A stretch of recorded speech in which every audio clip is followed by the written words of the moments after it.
சிங்கமும் சிலையும்.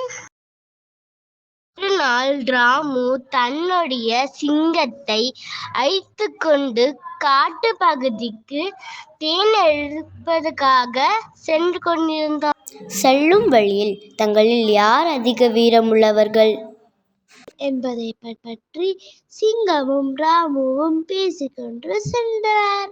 அப்போது செல்லும் வழியில் ஒரு மனிதன் சிங்கத்தை கீழே தள்ளி அதன் மீது நிற்பது போல ஒரு சிலை இருந்தது. அதை பார்த்தாயா? அதிக வீரம் இருக்கிறது என்பது இதிலே தெரிகிறது என்றான் ராமு. ஓ, அது மனிதன் செய்த சிலை. ஒரு சிங்கம் அந்த சிலையை செய்திருந்தால் மனிதனை கீழே தள்ளி அவன் மீது தான் நிற்பது போல செய்திருக்கும் என்று சொல்லியது சிங்கம். நீதி தனக்கென்றால் தனி வழக்குதான்.